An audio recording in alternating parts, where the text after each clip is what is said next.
I felt the weight of the envelope before I even knew what was inside it. My grandmother had pressed it into my hands 3 weeks before she died. Not at the hospital, not in some dramatic final scene with tubes and beeping machines, but in her kitchen, while she was reheating leftover soup and I was sitting at her table, pretending everything was fine. She said, "Don't open this until you need to." I didn't ask what that meant. With her, you never had to. I didn't open it for 2 years. My grandmother on my mother's side was the kind of woman who made things last. Her furniture, her friendships, her opinions.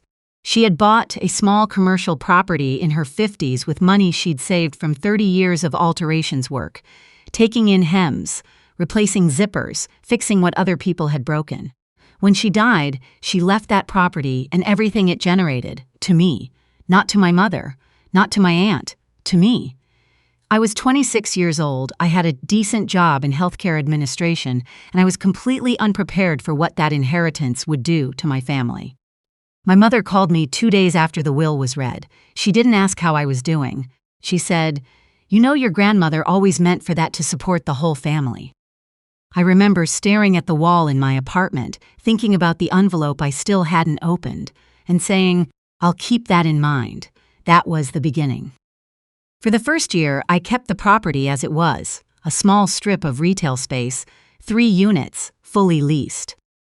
A tax accountant helped me set up a proper trust structure. My grandmother's attorney, who had known her for decades, walked me through everything.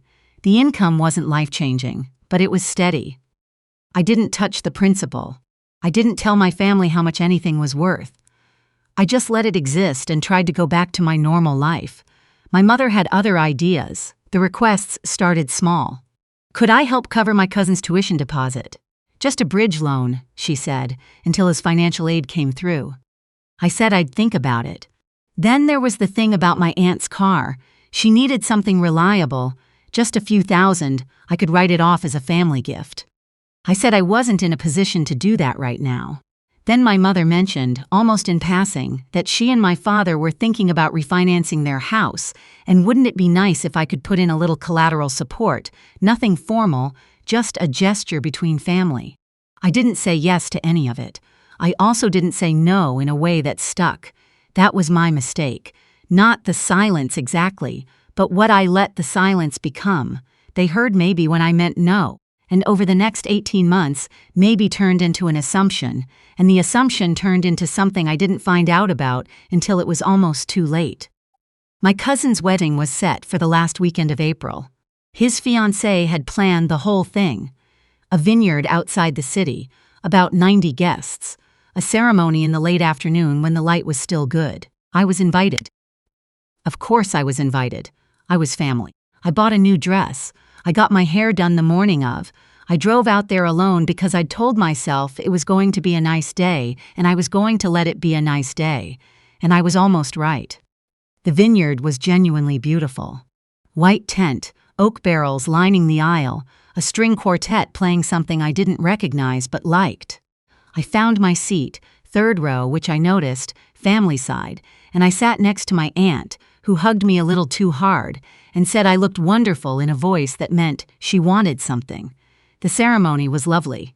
My cousin cried, saw Sophia often say at the end of the aisle, which surprised me because I'd never seen him cry about anything.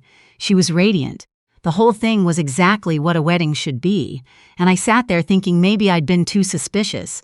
Maybe the day was just going to be good. The reception was where it changed. We were between the salad and the entree when my mother appeared at my elbow. She sat down in the empty chair beside me. The seat was supposed to be for someone who hadn't arrived yet. And she put her hand over mine on the table. "I need to talk to you about something," she said. "Just us." Quickly. I looked at her hand on mine. I didn't move.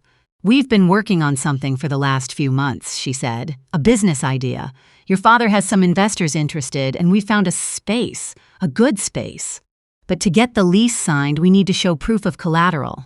I kept my face very still.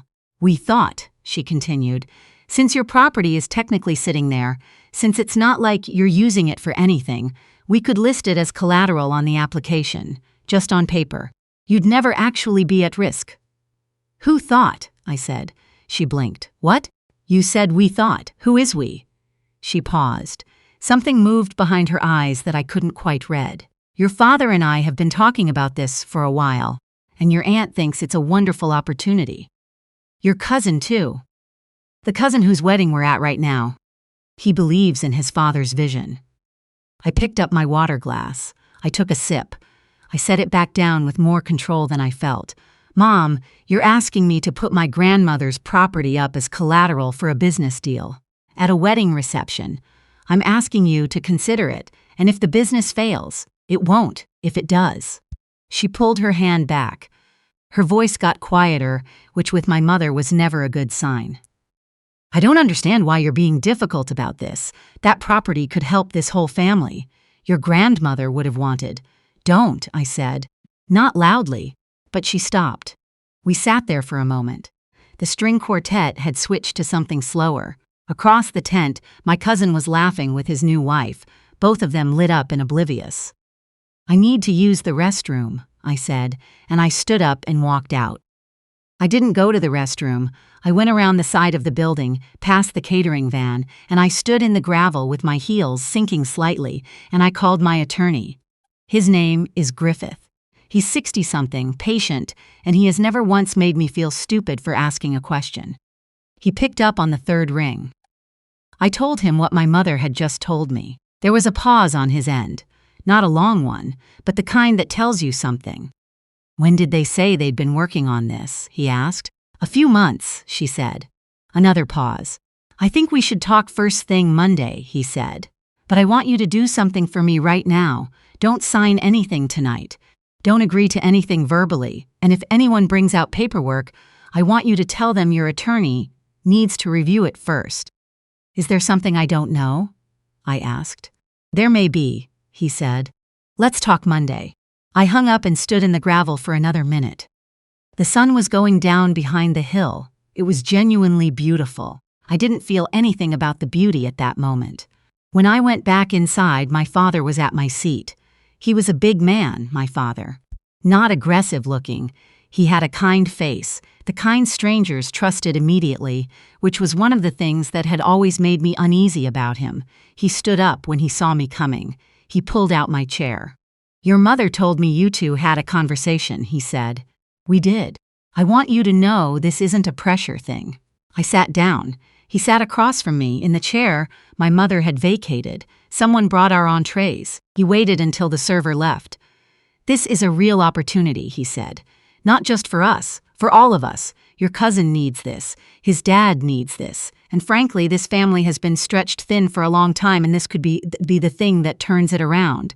I put my fork down. The sound of it on the plate was sharper than I intended.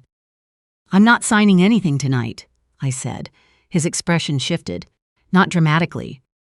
My father was good at not showing things dramatically, but the warmth in it went somewhere else. No one's asking you to sign anything tonight. Good. Then we don't have a problem. What we're asking, he said, and his voice had gotten careful in a way I recognized, is for you to be a part of this family, for you to act like what your grandmother left you belongs to all of us, not just to you. I looked at him.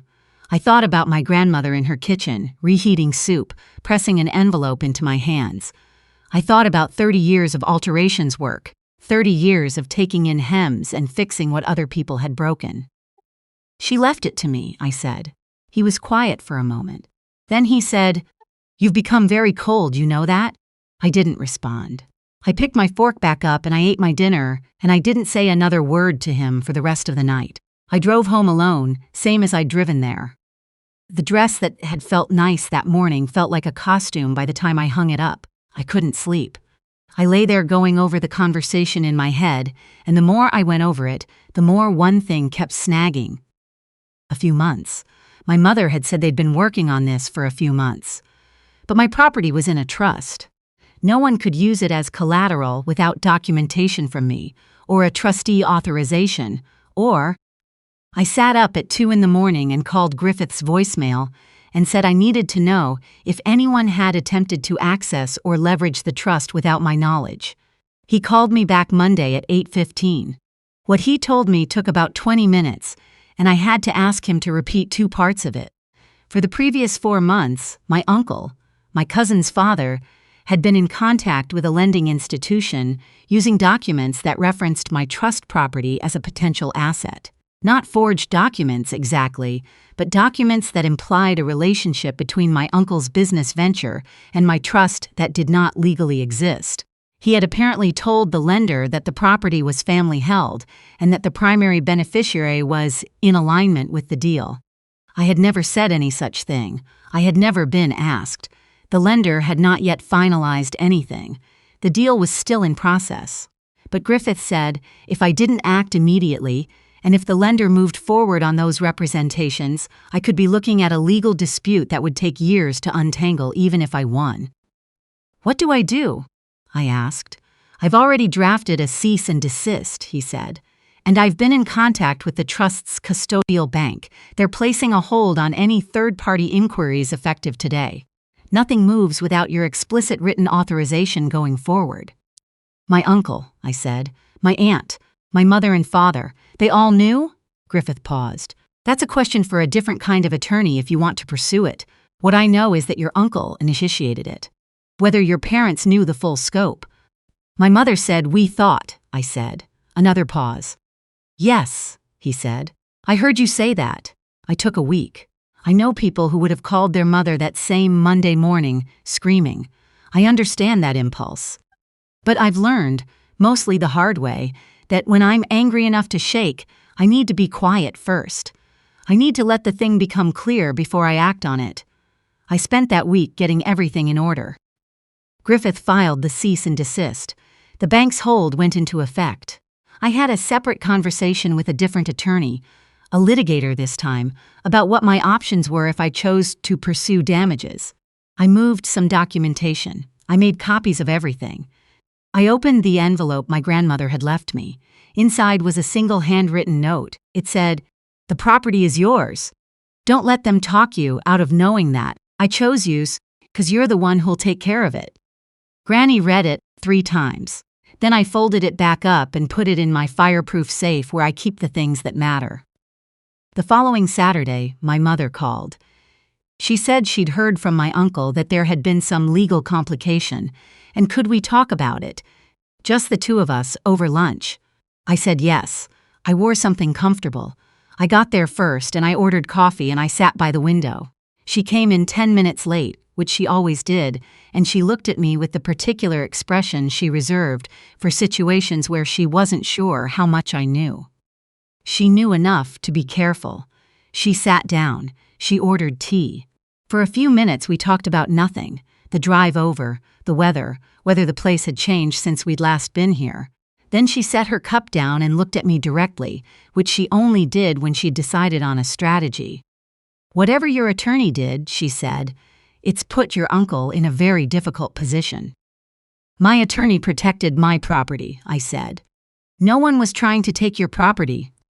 Someone told a lender it was available as collateral without my knowledge or consent." She looked away. A brief flicker, not guilt exactly, but something adjacent to it. "Things were discussed," she said, "in ways that maybe got ahead of where they should have, but the intention was never, Mom." She stopped. "I need you to hear me say this clearly," I said. "I love you, and I am not going to let anyone use what Gran left me to fund a business I was never consulted about. Not my uncle, not you, not Dad. Your father was sitting across from me at that wedding telling me I'd become cold." While this was happening, she was quiet. "I don't know," I said, "how much you knew about what my uncle was doing. I've decided I'm not going to spend my energy trying to figure that out right now. But I need you to understand that this isn't a family disagreement. This was my trust, my property, and someone tried to use it without asking me." "What are you going to do?" she asked. Her voice had gone small. "For now, nothing. The cease and desist is filed. The hold is in place. The lender has been informed that those representations were not authorized. I picked up my coffee. Your brother's deal is dead, not because I killed it, because he built it on something that was never his." She didn't say anything for a long time. Outside the window, a couple was walking a dog that kept stopping to sniff at everything, and the woman kept tugging gently at the leash. and the man kept laughing. "Gran loved you," my mother finally said, and I couldn't tell if it was an accusation or a concession. "I know," I said. "She also loved you. She just knew what she was doing when she made her choice." We finished our coffees. We hugged goodbye in the parking lot, stiffly, the way you hug someone when you both know something has changed, and neither of you is ready to name it yet. She drove away. I stood there for a minute in the afternoon light. My uncle retained an attorney of his own. There were some letters back and forth. Griffith handled all of it without putting me in the middle any more than necessary. In the end, my uncle's deal fell apart on its own. The investors pulled out when the lender flagged the documentation discrepancy, which I had nothing to do with but also did not feel bad about. No one in my family mentioned the word lawsuit, neither did I, but Griffith had prepared a full accounting of the representations made to the lender, the dates, the communications, all of it, and that document existed in a file, and everyone who might have reason to be concerned about it knew it existed. That was enough. My cousin, the one whose wedding it was, texted me 3 weeks after everything settled. He said he hadn't known the details, which I believed. He said he was sorry I'd been put in that position, which I also believed. He said he hoped we could have dinner sometime, just the two of us, and talk. I said yes, I meant it.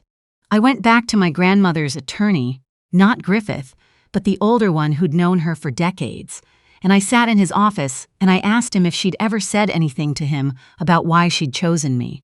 He thought about it for a moment. He was the kind of man who didn't rush his answers. "She said you were the only one who ever came to visit her without wanting anything," he told me. "She said everyone else who came through that door, she could see what they were calculating before they even sat down. But not you." I thought about that kitchen, the soup she was reheating, the way she pressed the envelope into my hand so quietly, like it was something she'd been saving up for a long time. "Did she know?" I asked. "Did she know this would happen?" He smiled, not unkindly. "She knew her family," he said. "I had the locks changed at the property last month.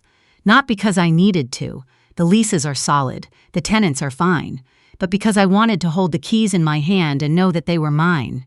I stood in the parking lot of that little strip of retail space, the one my grandmother bought with 30 years of mending other people's clothes, and I just stood there for a minute. It's not a dramatic place. It's 3 storefronts, a shared parking lot, a patch of landscaping that needs work. It's not impressive. It's just real. And it's standing, and it's mine. I never tried to be anyone's enemy in this. I just refused to be anyone's resource. My grandmother used to say that the hardest thing to hold on to wasn't money or property or any object. It was the knowledge of what you deserved. She said most people gave that away first and spent the rest of their lives wondering why they always felt empty. She was right. She usually was. I keep her note in the fireproof safe, next to my passport and my original trust documents. Some mornings I don't think about any of it. Some mornings I make coffee and I look out my kitchen window and I feel something I don't have a perfect word for. Not victory. Not peace exactly, but something between them. Something that holds. That's enough. That's more than enough. That's everything she wanted for me, and I finally understand that I was always allowed to want it too.